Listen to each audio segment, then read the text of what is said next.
जय श्री कृष्ण। राधे राधे। या देवी सर्वभूतेषु शक्तिरूपेण संस्थिता नमस्तस्यै नमस्तस्यै नमस्तस्यै नमो नमः। શ્રીમદ દેવી ભાગવત રાજા શાંતનુની કથા ભાગ બીજો। ઋષિઓએ પૂછ્યું, પરમ સિદ્ધિ પ્રાપ્ત કરીને શુકદેવજી પરમ ગતિને પ્રાપ્ત થયા પછી દેવ શિરોમણી વ્યાસજીએ પછી શું કર્યું? સૂતજી કહે છે, પુત્ર, શુકદેવજીનો અંતરિક્ષમાં નિવાસ થઈ ગયો। તેના કારણે વ્યાસજીના મન પર શોકના વાદળો છવાઈ ગયા। તેમણે આશ્રમ છોડવાનો નિર્ણય કરી લીધો। એ સમયે તેમને નિષાદ કન્યા અને પોતાની પુણ્યવતી માતા સત્યવતી યાદ આવ્યા। માતા સત્યવતીની દયનીય દશા યાદ આવતા મહાતેજસ્વી મુનિવર વ્યાસજી તે પવિત્ર શિખર છોડીને પોતાની જન્મભૂમિ પર આવ્યા। સરસ્વતી નદીના અતિ મનોહર તટ પર પોતાનો આશ્રમ સ્થાપી ત્યાં જ રહેવા લાગ્યા। રાજા શાંતનુનો મોટા પ્રતાપી રાજા હતા। તેમણે સત્યવતીના ગર્ભથી 2 પુત્રોને જન્મ આપ્યો। મહારાજ શાંતનુના પહેલા પુત્રનું નામ ચિત્રાઓગદ અને બીજા પુત્રનું નામ વિચિત્રવીર્ય હતું। એક સમયની વાત છે, મહારાજ ચિત્રાગદ મોટી સેના લઈને તેમના વનમાં ગયા। રસ્તામાં જ ચિત્રાગદ નામના ગંધર્વે તેમને જોયા અને એક ઉત્તમ રથ પર બેસીને જમીન પર રાજાની સામે આવ્યો। રાજા ચિત્રાગદ અને તે ચિત્રાગદ નામધારી ગંધર્વ બંને એક સરખા પરાક્રમી હતા। ત્યાર પછી તે બંને કુરુક્ષેત્ર નામના પ્રસિદ્ધ સ્થાનમાં ભયંકર યુદ્ધ કરવા લાગ્યા। અંતમાં રાજા ચિત્રાગદ તે ગંધર્વના હાથે યુદ્ધમાં વીરગતિ પામીને સ્વર્ગમાં ચાલ્યા ગયા। આ સમાચાર જાણ્યા પછી ભીષ્મજીએ તેમની શ્રાદ્ધ વગેરે ક્રિયા કરી। ત્યાર પછી તેમણે વિચિત્રવીર્યને રાજગાદી સોંપી દીધી। જ્યારે સત્યવતી કુમાર વિચિત્રવીર્ય યુવાન થયા ત્યારે ભીષ્મજીએ પોતાના નાના ભાઈના લગ્નની ચિંતા થવા લાગી। કાશી રાજાની 3 કન્યાઓ હતી। રાજાએ સ્વયંવરની પદ્ધતિથી વિવાહ કરવા માટે કન્યાઓની સ્વયંવર મંડપમાં ઉપસ્થિત કરી। મહાતેજસ્વી ભીષ્મજી એક રથ પર બેસીને તે સ્વયંવરમાં પધાર્યા અને બધા રાજાઓને પરાસ્ત કરીને 3 કન્યાઓને બળપૂર્વક છીનવી લીધી।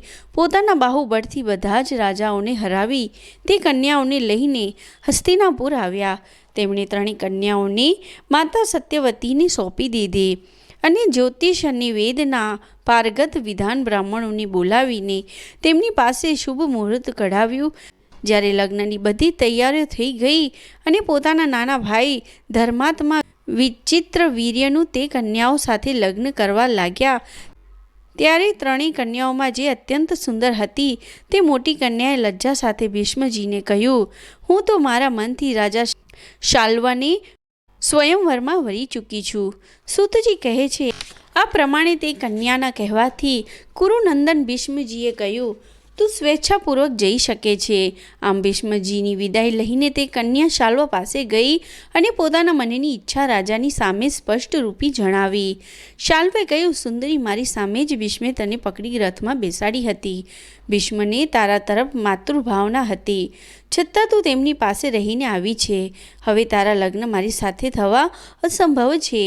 શાલ્વે ત્યાગ કરેલી તે કન્યા રોતી કકડતી ભીષ્મની પાસે આવી અને આંખમાંથી આંસુ ટપકાવતી તે કહેવા લાગી, વીર, તમારી ત્યજેલી જાણી શાલ્વે મારો સ્વીકાર કર્યો નહીં। મને તમારી દાસી બનાવી લો।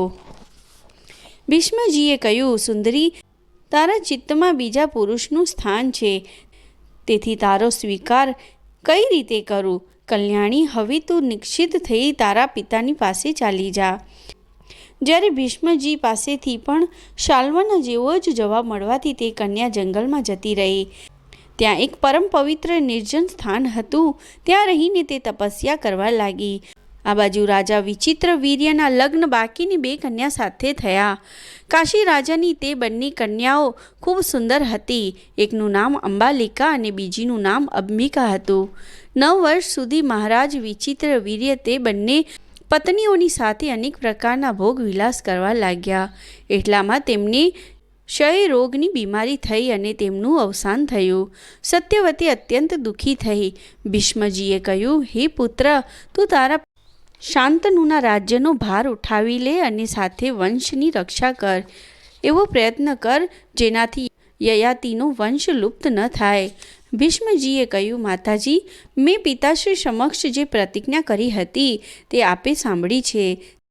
તેથી હું નથી રાજ્ય કરવાનો અને નથી લગ્ન કરવાનો. સૂતજી કહે છે ત્યારે વંશ પરંપરા કઈ રીતે ચાલુ રહે એ ચિંતાથી સત્યવતી ગભરાઈ ગયા. સત્યવતીએ પોતાના મોટા પુત્ર વ્યાસજીનું મનમાં ને મનમાં સ્મરણ કર્યું. સ્મરણ કરતાં જ તપસ્વી વ્યાસજી ત્યાં આવી પહોંચ્યા. ભીષ્મજીએ વ્યાસજીની પૂજા કરી. સત્યવતીએ તેમનો સત્કાર કર્યો. માતા સત્યવતીએ તેમના પુત્ર વ્યાસને કહ્યું, બેટા, હવે તું વિચિત્ર વીર્યના ક્ષેત્રમાં સુંદર પુત્ર ઉત્પન્ન કર. વ્યાસજીએ માતાની વાત સાંભળીને તેને આપ્તવચન માનીને પોતાની સ્વીકૃતિ આપી. જ્યારે અંબિકા ઋતુકાળના સ્નાનથી નિવૃત્ત થયા ત્યારે તેણે વ્યાસ મુનિના માનસ સંયોગથી નેત્રહીન પુત્રને જન્મ આપ્યો. તે જન્માદ બાળકને જોઈને સત્યવતીનું મન દુઃખથી મુક્ત ન થયું. ત્યારે બીજી વહુને કહ્યું, તું પણ તરત જ પુત્ર ઉત્પન્ન કર. ત્યારે એ જ રીતે અંબાલિકાએ પણ ગર્ભ ધારણ કર્યો. ત્યાર પછી તે પાંડુની માતા બન્યા.